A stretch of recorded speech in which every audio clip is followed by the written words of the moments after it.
Now I put the resolution. The question is that the resolution as moved by the Prime Minister of Pakistan be adopted. All those in favor of the resolution may say aye. All those against it may say no. I think the ayes have it, and consequently the resolution is unanimously adopted.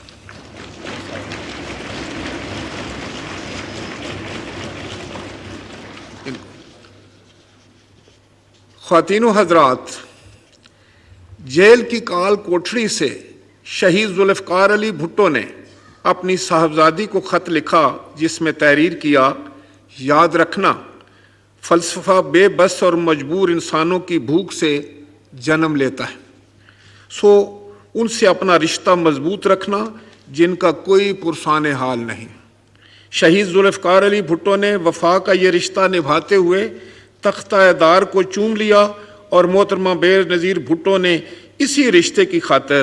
اپنی جان قربان کر دی۔ شہادت کے یہ وہ وارث ہے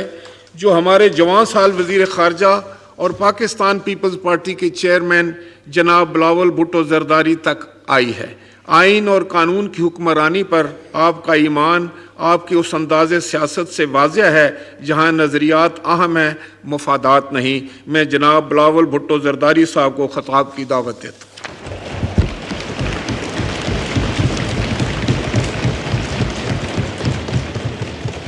بسم اللہ الرحمن الرحیم۔ جناب اسپیکر، آج ہم اپنا آئین کے لیے 1973 کی آئین کی گولڈن جوبلی منانے کے لیے آپ کے سامنے موجود ہے، اور یہ دن ہر پاکستانی کے لیے تاریخی دن ہے، مگر خاص طور پہ میرے لیے بطور چیئرمین پاکستان پیپلز اور بطور شہید محترمہ بے نظیر بھٹو کا بیٹا ایک بہت ہی اہم دن سمجھا جاتا ہے۔ اس دن پہ 1973 پاکستان کی آئین کا وفاقی جمہوری اسلامی متفقہ آئین کا بنیاد رکھا گیا، اور جناب اسپیکر، پاکستان کی تاریخ میں ہم نے بہت مشکلات کا سامنا کیا، اور ہر مشکل وقت میں پاکستان کے عوام نے، پاکستان کے سیاسی کارکنوں نے، سماجی کارکنوں نے ان مسائل کا مقابلہ کیا، اور مقابلہ کر کے جیت بھی چکے ہیں۔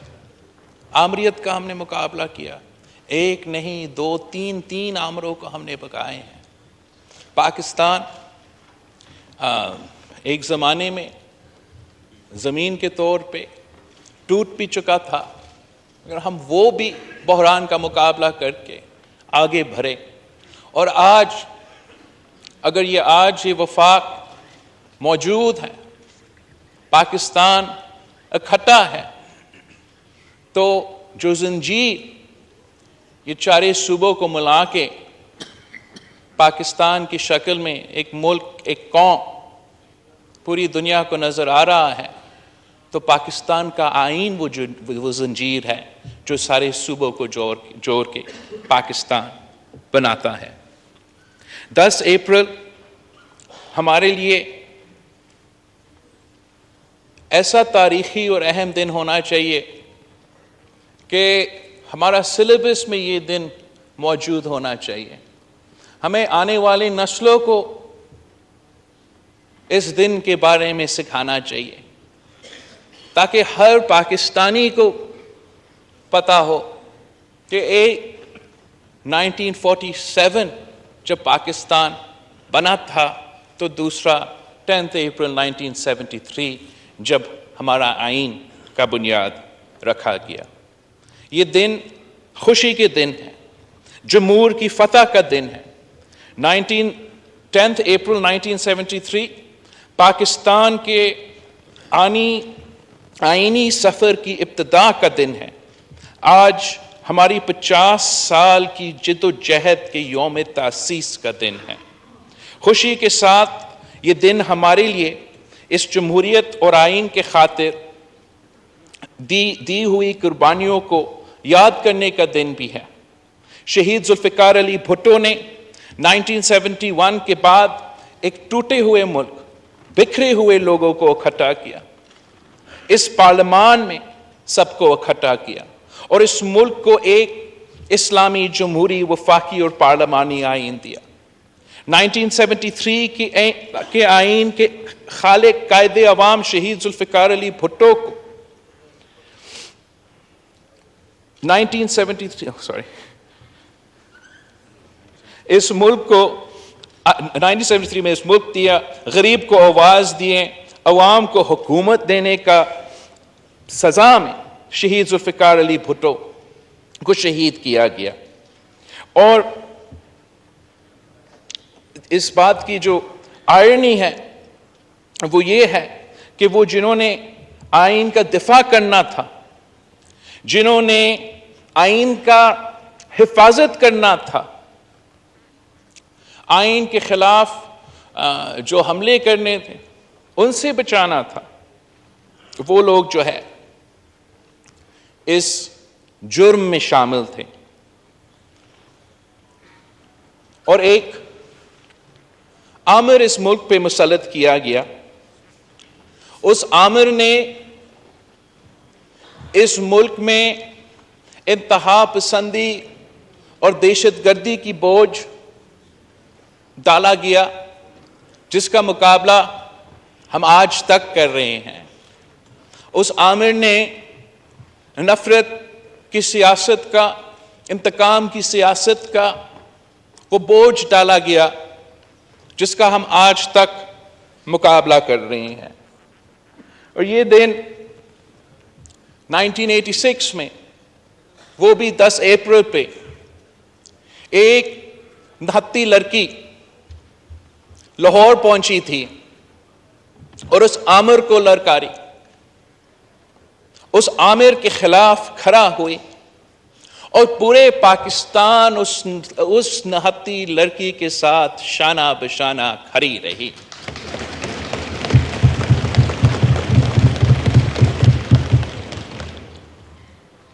پاکستان کی عوام نے ان کا پاکستان کی تاریخ کا سب سے بڑا استقبال کیا۔ اس ایک نہتی لڑکی کے پاکستان میں قدم رکھتے ہی ضیاء الحق کی آمریت کے بنیادیں ہلا دی گئیں۔ 10 اپریل 1986 سے پہلے بھی 1971 کی طرح ملک میں تاریکی تھی، مایوسی تھی، مگر شہید محترمہ بینظیر بھٹو نے آ کر روشنی کی شمع جلائی، جمہوریت کی بحالی کا، آئین کی بالادستی کا سفر شروع کی۔ یہ سفر، یہ جدوجہد چلتی رہی اور شہید محترمہ بینظیر بھٹو نے بھی اپنی زندگی میں 1973 کی آئین کا بحالی کے لیے 30 سال جدوجہد لڑتی رہی۔ ہمارا منشور تھا، ہمارا فلسفہ تھا، لیکن ایک جو بنیادی نقطہ ہوتا تھا کہ 1973 کی آئین کو بحال کرو۔ اور افسوس کے ساتھ آمر جنرل ضیاء الحق کے بعد ایک اور آمر آیا، جنرل پرویز مشرف، اور اس نے جو بیج بوئے ان کے نتیجے میں آج بھی ہم انتہا پسندی اور دہشت گردی کا مقابلہ کر رہے ہیں۔ آج بھی اسی قسم کا جو نفرت کی سیاست، نفرت اور تقسیم کی سیاست کا مقابلہ کر رہے ہیں۔ وہ جو جعلی سیاستدان جو ہر آمر کھڑا کر دیتے ہیں، تو اس آمریت نے بھی کچھ جعلی سیاستدان، کچھ کٹ پتلیاں کھڑے کیے، اور آج ہر وہ شخص جو آمریت سے فائدہ لیتا ہے، جو غیر جمہوری دور سے فائدہ لیتا ہے، وہ آج بھی ایک ہی جگہ جمع ہے، ایک ہی پرچم تلے جمع ہے،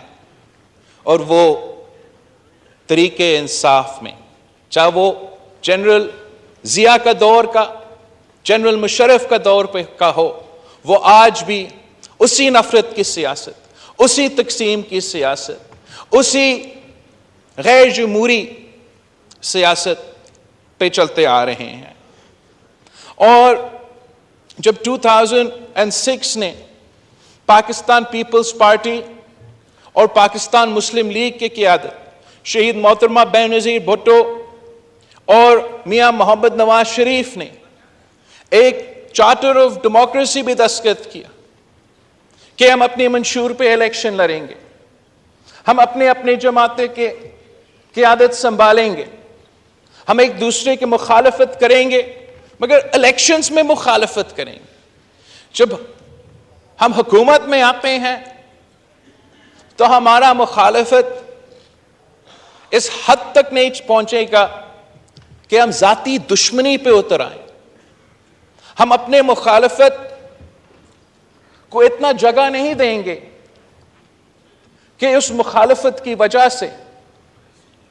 اس کی وجہ سے کہ دو بڑے جماعتیں آپس میں نہیں بیٹھ سکتے، کسی اور کو فائدہ نہ ہو۔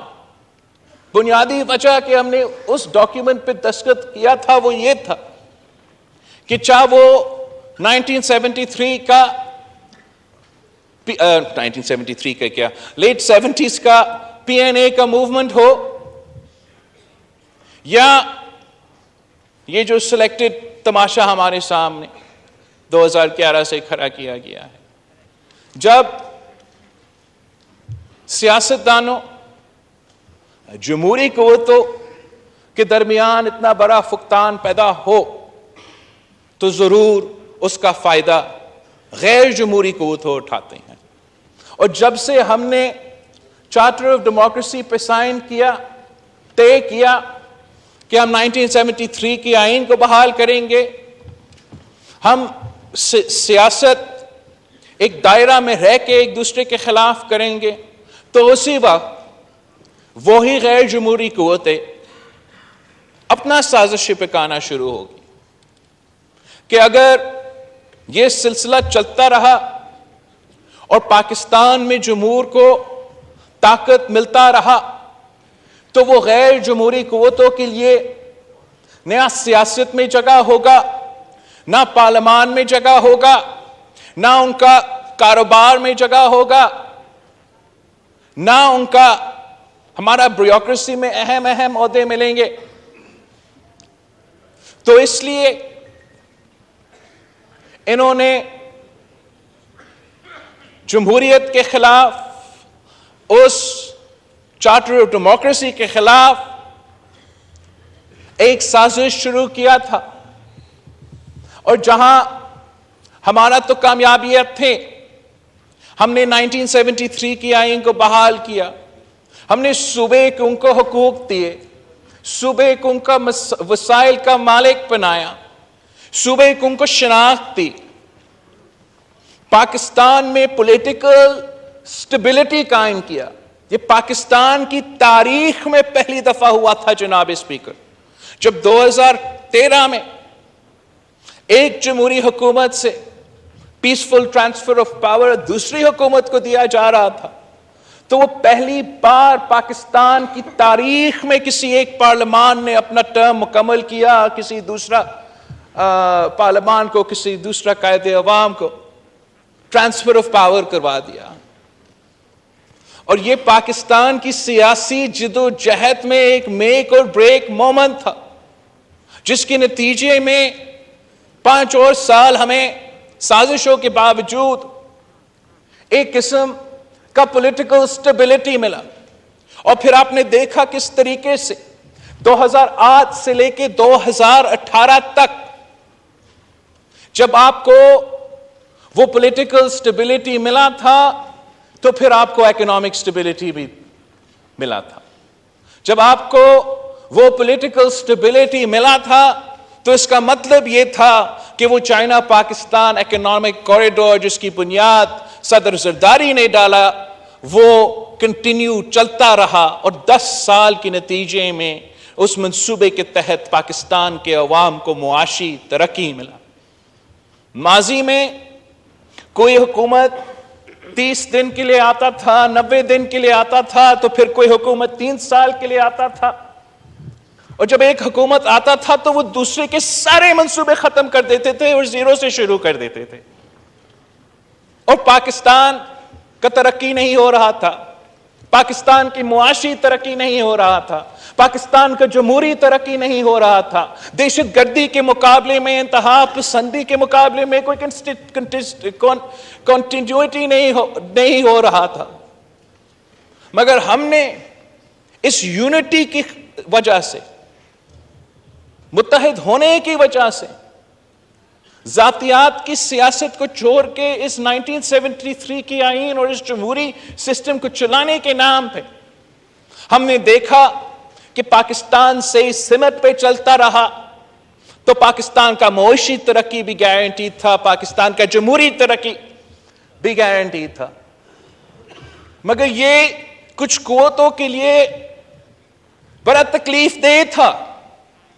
جیسے ہم نے 30 سال جمہوریت کے لیے جد و جہد کیا، تو ویسے ہی کچھ قوتیں ایسے ہیں جو 30 سال جمہوریت کے خلاف سازشیں پکا رہے تھے، اور وہی قوتوں کے لیے یہ برداشت سے باہر تھا کہ پاکستان ایک 1973 کے آئین کے تحت ایک جمہوری ملک بنے۔ ان سے یہ ہضم نہیں ہو رہا تھا کہ ایک وزیر اعظم کے بعد دوسرے وزیر اعظم کے بعد ایک تیسرا وزیر اعظم اس کرسی پہ بیٹھ رہا تھا، پیسفل ٹرانسفر آف پاور ہو رہا تھا۔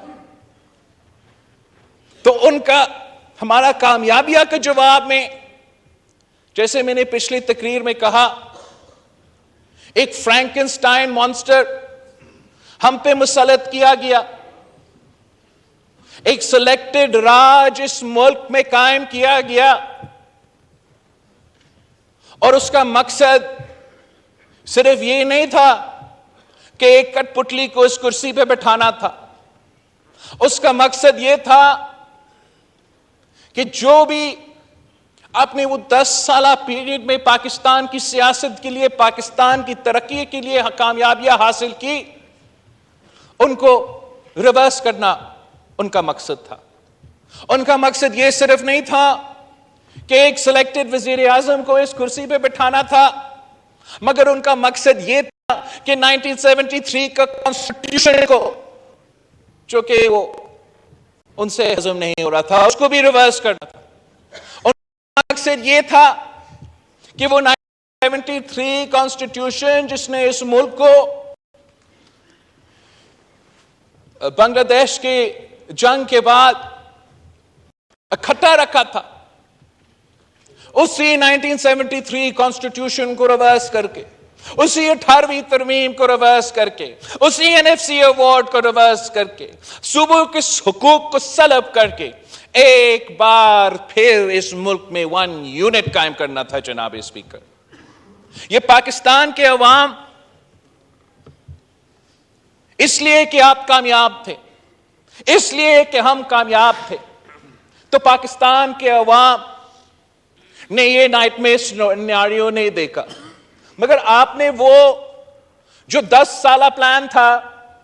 جو ڈاکٹرین تھا، آپ نے 3 سال میں وہ پلان کو، وہ سازش کو ناکام بنایا۔ اور کیسے ناکام بنایا جناب اسپیکر؟ وہ بھی 10 اپریل 2022 کو جناب اسپیکر۔ ہم نے ان کا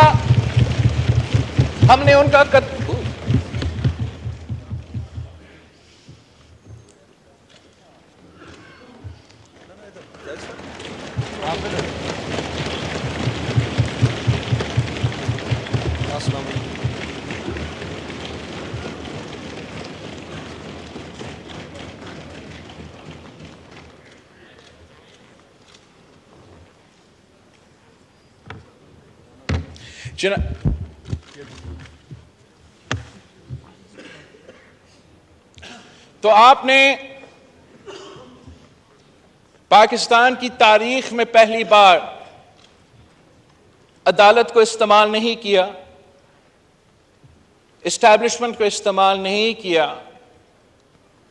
کسی غیر جمہوری قوتوں کو کندھے پہ کو استعمال نہیں کیا، اپنے تاریخ کے پہلی بار جمہوری ہتھیار استعمال کر کے، عدم اعتماد کا ہتھیار استعمال کر کے اس سلیکٹڈ کو، اس نالائق کو، اس مسلط کیا گیا وزیر اعظم کو گھر بھیج دیا. اور پاکستان میں جو بحران اس سلیکٹڈ وزیر اعظم نے شروع کیا، چاہے وہ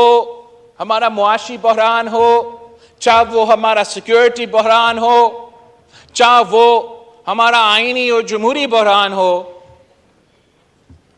اس ملک کے تمام سیاسی جماعتیں نے مل کے اس حکومت کا ذمہ داری سونپی ہے تاکہ ہمارا سیاسی نظریہ اپنی جگہ، ہمارا اپنے منشور اپنی جگہ، کہ ہم یونٹی کے ساتھ اس ملک کے مسائل کا حل نکال سکیں، اس ملک کے عوام کو ریلیف دلوا سکیں. مگر جہاں ہمارا محنت جاری رہا، وہ سازشیں بھی چلتے رہے ہیں جناب اسپیکر. وہ سازشیں 1 سال سے اس ملک کے سامنے چلتے رہے، اور اس لیے کہ ہمارا وزیر اعظم ایک شریف آدمی ہے، تو ہم یہ جو سازشیں ہیں وہ برداشت کرتے رہیں، ملک کی خاطر، ادارے کی خاطر، سسٹم کی خاطر. مگر جناب اسپیکر، اس گولڈن جوبلی پہ بہت ضروری ہے کہ میں اس ہاؤس کی ریکارڈ پہ وہ سازش لے کر آئیں. اس لیے اگر آپ نے ایک سلیکٹڈ وزیر اعظم کو خدا حافظ کہہ دیا تو اس کا یہ نہیں مطلب کہ وہ سازش ختم ہوا، وہ ڈاکٹرن ختم ہوا. آج تک ہر ادارے میں وہ لوگ موجود ہیں جو اس یونٹی، اس جمہوری سفر، اس کے خلاف ہے. وہ نہ صرف نظریاتی اور سیاسی طور پہ اس اتحاد کے خلاف ہے، اس کانسٹیٹیوشن کے خلاف ہے، مگر اپنی ذاتی فائدہ کی وجہ سے یہ نہیں چاہتے کہ یہ جمہوری ایکسپیریمنٹ کامیاب ہو. وہ نہیں چاہتے ہیں کہ ہمارا اتحاد کامیاب رہے. وہ چاہتے ہیں کہ جتنا بھی جلدی ممکن ہو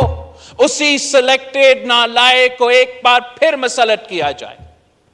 وہ چاہتے ہیں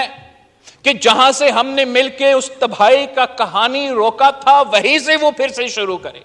وہ اسی ڈاکٹرن کے تحت کام کرتے رہے. وہ اس ہاؤس کو انڈرمائن کرے، اس آئین کو انڈرمائن کرے، وہ صوبے کے حقوق کو سلب کرے، 18ویں ترمیم کو ختم کرے، 1 یونٹ قائم کرے اور سلیکٹڈ راج ایک بار پھر اس ملک میں موجود ہو.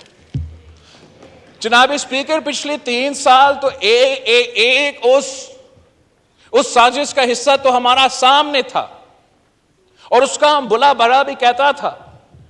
مگر جو مین کیریکٹرز تھے وہ شاید ملک اور عوام کے سامنے اس طریقہ سے نظر نہیں آئے. جناب اسپیکر، پلان کیا تھا جو آپ نے روکا، جو آپ سب نے روکا؟ وہ تو 10 سال کا پلان تھا نا، 10 سال کا پلان. اور اس 10 سال کا پلان کو کامیاب کروانے کے لیے کیا صرف ایک عمران خان نیازی موجود؟ کیا صرف ایک سلیکٹڈ وزیر اعظم کا ضرورت تھا یا کوئی اور لوگوں کی ضرورت تھی؟ اگر وہ 10 پلان چلتا اور اس ملک کو ایک ون پارٹی سٹیٹ میں تبدیل کیا جاتا تو دوسرے ادارے میں بھی جناب اسپیکر مرڈر آف میرٹ نہیں ہونا تھا. اگر اس ہاؤس کو کسی ایک شخص کو ایک پرسنل پراپرٹی کے تحت ہینڈ اوور کیا جا رہا تھا 10 سال کے لیے کہ آپ یہ ڈاکٹرین کو عمل کرو، تو اس ملک میں دوسرے ادارے ہیں. ہمارا اعلی عدلیہ ہے جس کی تاریخ میں ایک ایسے ججز موجود ہیں جنہوں نے ہر آمر کے دور میں ان کی آمریت کو رد کیا، جنہوں نے ہر غیر جمہوری قدم کے خلاف ایک ڈسینٹنگ نوٹ لکھا.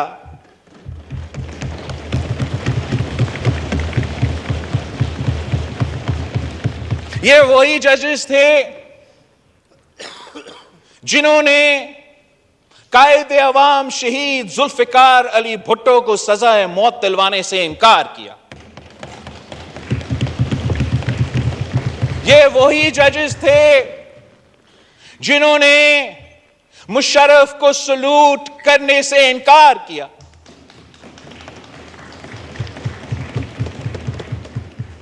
اور جہاں ایسے بہادر اور غیرت مند ججز ہمارے تاریخ میں ہمیشہ موجود رہے ہیں، افسوس کے ساتھ ایسے بھی ججز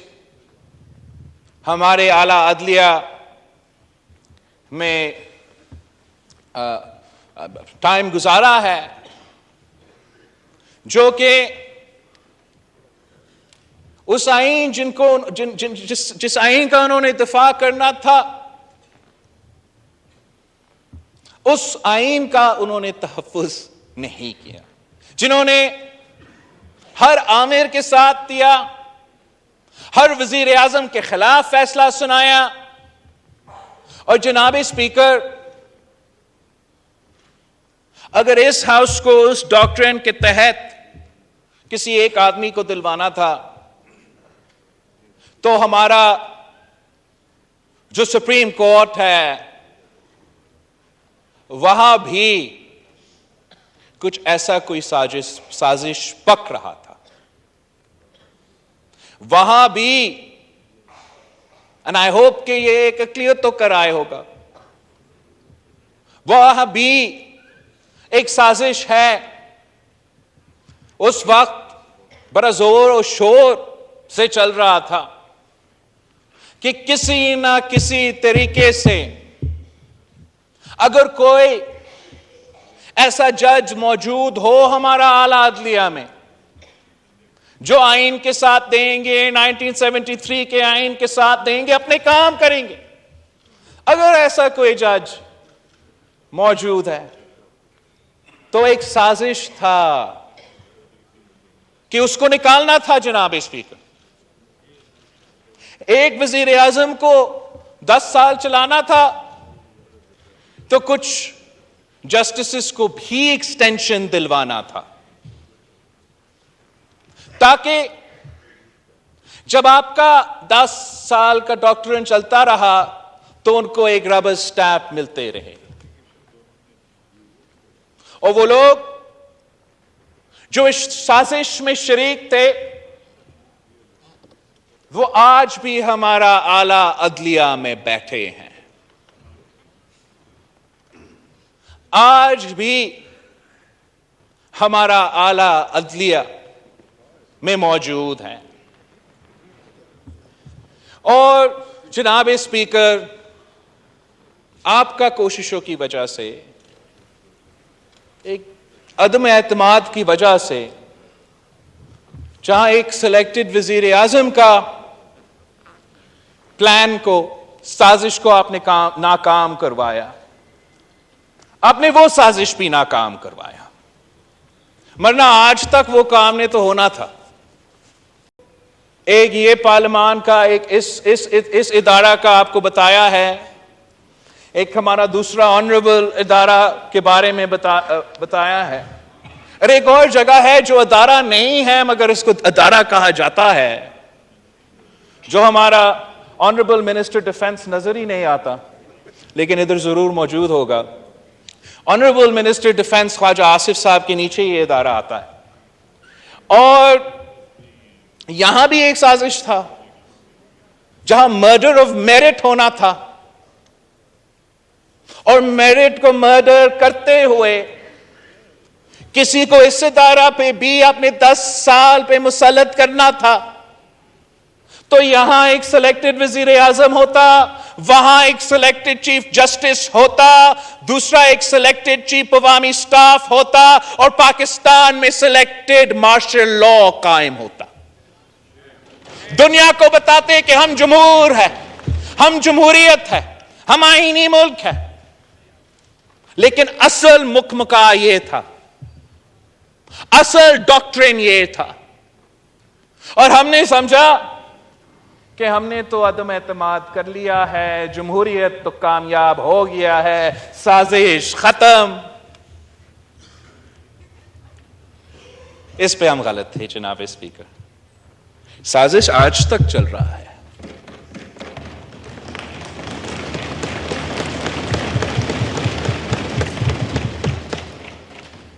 سازش یہ ہے کہ اسی 1 یونٹ کو قائم کرنا ہے، سازش یہ ہے کہ ہمارا NFC ایوارڈ کو ختم کرنا ہے، سازش یہ ہے کہ یہ جو آئین اس کو پھاڑنا ہے، اور اسی ڈاکٹرن کو ایک بار پھر اس ملک پہ مسلط کرنا ہے۔ اب ہم نے سب مل کے اس سازش کو ناکام کروانا ہے، مگر اس وقت جو ہے جناب اسپیکر، یہ کھیل ہمارا ادارہ میں تو نہیں چل رہا، نہ کہ کسی اور ادارہ میں چل رہا ہے۔ وہ ادارہ نے کہا کہ ہم نیوٹرل ہے، تو جب اسٹیبلشمنٹ نیوٹرل رہا اور پارلیمان ہمارا ہاتھ سے باہر چلا گیا،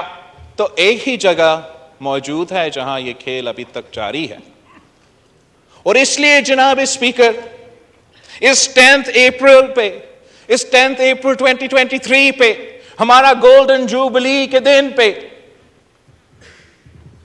اس ہاؤس کے فلور سے میں اپیل کرتا ہوں honourable chief justice of Pakistan سے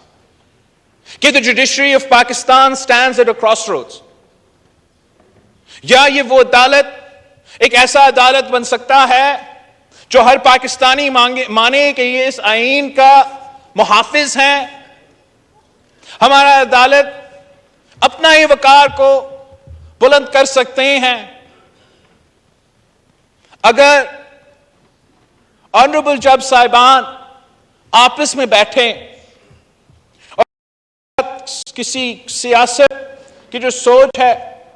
اس کو الگ رکھ کے، اگر وہ آپس میں بیٹھ کے ایک بینچ بن کے، ایک کورٹ بن کے اپنے فیصلے سنائیں گے، تو جناب اسپیکر مجھے I am confident that the consensus of the Supreme Court of Pakistan will be democratic, that the consensus of the Supreme Court of Pakistan will be in line with the Constitution of Pakistan. I am confident that the consensus of the Supreme Court of Pakistan can withstand any conspiracy. اگر کسی ایک آدمی کی آمریت چلے گا supreme court میں، اگر one مین شو چلے گا supreme court میں، اگر جیسے جسٹس اطہر منیلا کہتا ہے پولیٹیشین ان بلیک روبس کا سپریم کورٹ بنے گا، تو پھر جناب اسپیکر جو ہمارا اعلیٰ عدلیہ ہے، جو ہمارا یہ پارلیمان ہے، جو دوسرے ادارے ہیں، وہ جو آنے والا بحران ہے اس کو نہیں سنبھال سکیں گے۔ ہمارا آئینی بحران جو اس وقت چل رہا ہے، اس وقت I can show you, I have 4 judges on the record saying کہ ان کا فیصلہ یہ ہے، لیکن ایک چیف جسٹس اور دوسرے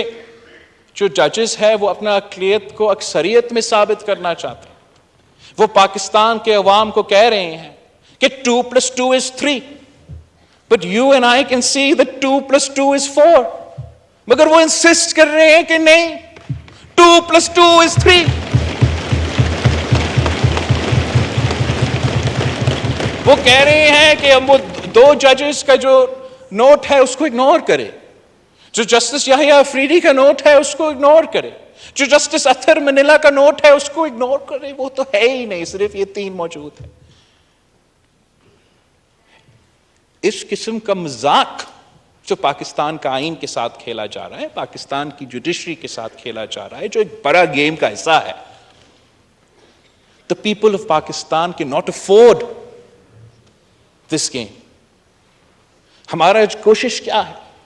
ہمارا کوشش 1 سال سے یہ رہا ہے کہ جو معاشی حملہ عمران خان نے اس ملک پہ کر کے نکلا تھا اس کو ہم کسی نہ کسی طریقے سے صحیح کریں. دن رات ہمارا وزیر خزانہ کام کرتا ہے, محنت کرتا ہے کہ اس بحران, اس معاشی بحران جو خان صاحب نے جان بوجھ کے کیا تھا اپنا کرسی کو بچانے کے لیے, وہ کسی نہ کسی طریقے سے ہمیں اس سے نکال دے. جو سیکیورٹی کا بحران عمران خان اور ان کے سہولت کاروں نے ایک بار پھر اس ملک پہ مسلط کیا دہشت گردی کی صورت میں, ہم کوشش کر رہے ہیں کہ اس کو ہم منہ دیں, اس کا مقابلہ ہم کریں. ہمارا نیشنل سیکیورٹی کمیٹی میٹنگ ہوا ہے, انشاءاللہ تعالی ہمارا ایک نیا سرس سے ایک آپریشن کا آغاز ہو رہا ہے جو انشاءاللہ تعالی ماضی کی طرح ہم ایک بار پھر ان دہشت گردوں کو, ان انتہا پسندوں کو شکست دلوائیں. اور ایک آئینی اور جمہوری بحران ہے, اور اس آئینی اور جمہوری بحران کے لیے پاکستان پیپلز پارٹی سمجھتی ہے کہ سیاسی جماعتوں کو مل کے آپس میں بات کرنا چاہیے. جو بھی صورتحال ہو, جیسے بھی ہو, اگر آپ بات چیت کے لیے دروازہ بند کرتے ہو تو پھر وہ کوئی مسئلہ کا حل نہیں ہوتا. ہم نے ماضی میں بھی دیکھا ہے کہ جب بھی سیاستدان کے لیے مشکل رہا ہے کہ وہ آپس میں بات چیت کرے, وہ آپس میں کوئی کنسنسس بنائے, تو ضرور کوئی تھرڈ فورس آ کے اس صورتحال کا فائدہ اپنے لیے لیتے ہیں, کسی اور کے لیے نہیں. مگر اس آئینی بحران سے نکلنے کے لیے اگر سیاستدانوں پہ بھی ایک ذمہ داری ہے تو اعلیٰ عدلیہ پہ بھی ایک ذمہ داری ہے کہ وہ اپنا عدلیہ کو بچا دیں, وہ اپنا جوڈیشری کو بچا دیں. ہم نے تو اپنا ادارہ کو سنبھالنا ہے, مگر ان کو اپنا ادارہ کو سنبھالنا پڑے گا. اگر ہر ایک member of the supreme court کو وہ عزت نہیں ملے, اگر ون مین شو چلتا رہے گا, تو ہم جتنا بھی محنت کریں ہم اپنے آپ کو اس بحران سے, آئینی بحران سے, جمہوری بحران سے نہیں نکال سکیں گے. اور جناب اسپیکر, یہ طاقتور طبقوں کا لڑائی ہے, یہ سیاستدانوں کے لڑائی ہے, یہ اشرافیہ کا لڑائی ہے. پاکستان کے عوام کے اوپر جو مشکل وقت گزر رہا ہے اس وقت, اس سے کوئی تعلق نہیں ہے کہ جوڈیشری 3-4 ہے یا 3-2 ہے. ان کا کوئی دلچسپی نہیں ہے کہ اس کرسی پہ کون بیٹھا ہے. اس وقت جو معاشی صورتحال سے ہم گزر رہے ہیں وہ پاکستان کی تاریخ میں ہم نے یہ مشکلات نہیں دیکھی ہیں. جو بوجھ اس وقت عام آدمی اٹھا رہا ہے کہ بجلی کے بل میں, کھانے پینے کی اشیاء کے بل میں, وہ آپ کے سامنے ہے جناب اسپیکر. مہنگائی, غربت, بے روزگاری تاریخی سطح پہ پہنچ چکا ہے. پاکستان کا عام شہری کو یہ سوچنا ہے کہ where will they get the next meal, اور پاکستان کے عوام کا دلچسپی اس عوام سے یا کسی اور ادارے سے اٹھ چکا ہے. اس لیے ان کو یہ محسوس ہو رہا ہے کہ اس طاقت کی لڑائی میں ہمارے مسئلے تو موجود نہیں ہیں. پاکستان کا عام شہری جن کے لیے اس وقت زندگی گزارنا مشکل ہو چکا ہے. بچے اپنے بزرگوں کا خیال نہیں رکھ سکتے, میڈیکل بل سے ڈرتے ہیں. والدین اپنے بچے کی تعلیم پورا نہیں کر سکتے ہیں, وہ پریشان ہوتے ہیں جب سوچتے ہیں کہ اگر میرا بچہ کا مستقبل میرے سے بہتر ہونا پڑے گا تو میں نے تعلیم دلوانا ہے, مگر تعلیم کو افورڈ نہیں کر سکتا. جو دن رات لوگ محنت کرتے ہیں, جو سفید پوش طبقہ ہے, جو دفتر جاتا ہے 9 بجے سے لے کے 5 بجے تک کام کرتے ہیں, ان کے تنخواہ پہ گزارا نہیں ہوتا. کیا کریں؟ اگر پہلے آپ کا تنخواہ پہ آپ گزارا کر سکتے تھے, نہ خاندان کا خیال رکھتے تھے, مشکل تھا لیکن چیزیں پورے ہو جاتے تھے, اور اب جو ہے پورا تنخواہ تو پیٹرول کے بل پہ چلا جاتا ہے, وہ تو اے سی اور بجلی کے بل سے پہلے. جو معاشی مشکلات پاکستان کے عوام اس وقت جن سے گزر رہے ہیں, وہ اگر کسان ہیں وہ اپنی فصل کی جو ہے قیمت نہیں مل رہا, اگر مزدور ہیں ان کی محنت کا جو فائدہ ہے وہ نہیں مل رہا. اور ہم سب کا ذمہ داری ہے, اس ملک کا ذمہ داری ہے, اس حکومت کی ذمہ داری ہے, ان ادارے کی ذمہ داری ہے کہ آپس کے اختلافات اور طاقت کے لڑائیوں کے باوجود کہ ہمیں اہم ایشوز پہ دلچسپی لے, ہم سب مل کے ویسی ان مسائل کا مقابلہ کریں جیسے پاکستان کے ٹوٹنے کے بعد ہم نے سب مل کے یہ آئین دلوایا تھا. یہ کسی ایک آدمی ایک سیاستدان کی بس کی بات نہیں ہے کہ پاکستان کی معیشت کو صحیح سمت پہ ڈالا جائے, پاکستان کے عوام کو معاشی ترقی دے, اور ساتھ ساتھ یہ دہشت گردی اور انتہا پسندی کا بھی مقابلہ کرے. جو بیرون ملک جو انٹرنیشنل جیو پالیٹکس چل رہا ہے اس کو بھی سنبھالا جائے. اس کام کو پورا کرنے کے لیے اس ملک کو پولیٹیکل سٹیبلٹی کی ضرورت ہے, اکنامک سٹیبلٹی کی ضرورت ہے, اور وہ صرف تب ممکن ہوگا جب ہمارے ادارے بن کے کام کرے, قومی ادارے بن کے کام کرے, اور کسی کی پولیٹیکل ونگ بننے کی وہ شوق پورا نہ کرے. اگر ہم مل کے کام کرتے ہیں, اگر اس کتاب کے تحت یہ ملک چلتا ہے, ہر ادارہ چلتے ہیں, تو پھر ہمارے پاس وہ ٹائم ہوگا کہ ہم پاکستان کے عوام کو ان مسائل سے نکالیں. ورنہ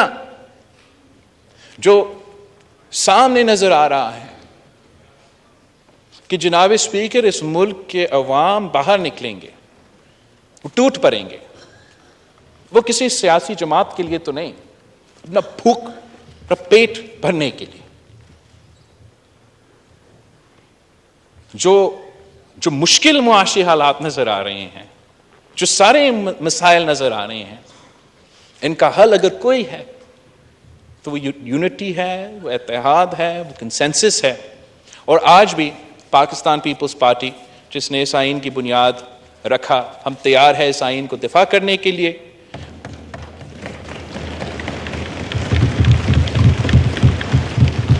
اور دفاع کرنے کے لیے جناب اسپیکر